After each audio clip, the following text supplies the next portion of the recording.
Today I'm going to show you how to embroider Christmas stockings using the Fast Clamp Pro with our new upgrade kit. The upgrade kit helps you consistently place your designs on your garments so they all land in the same location. Let's take a quick look at our design.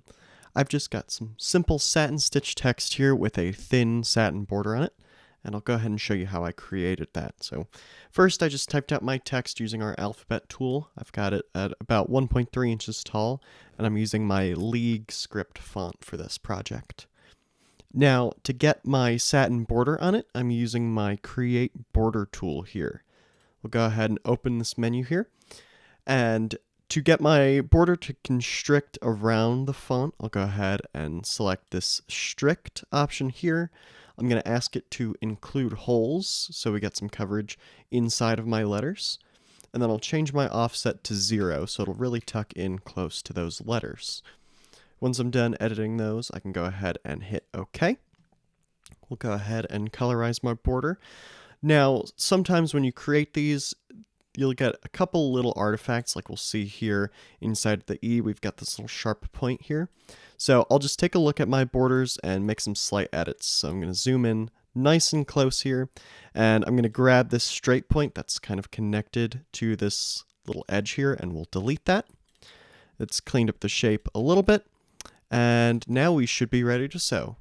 We'll get our stocking on the machine. So first we'll go ahead, open our clamps, and we'll load our backing underneath our backing holder, just ensuring that it stays on top of our sew arm here.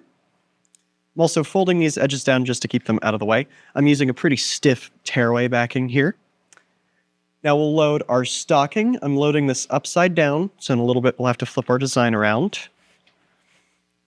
Once I've got this on here, I'll line it up using these tick marks on our top jaw.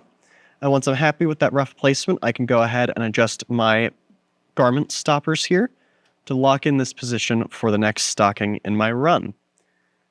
Now I'll go ahead and close one jaw, then pull my fabric nice and tight, and we'll close the other one. Since my stocking is loaded on the machine upside down, I'm going to go ahead and rotate our design 180 degrees. That way it's oriented properly. Then I will raise my active feed minimum to around 8 points. Our speed is at around 1,000, and my presser foot is about 3 clicks up from the bottom. Now we'll go ahead and trace our design.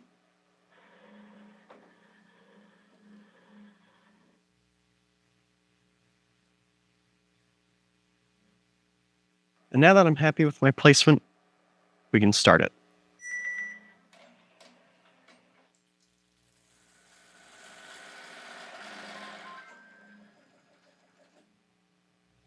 Now that the stocking's done, we'll go ahead and take that off the machine. I'll be sure to close my clamps. And here's the final product.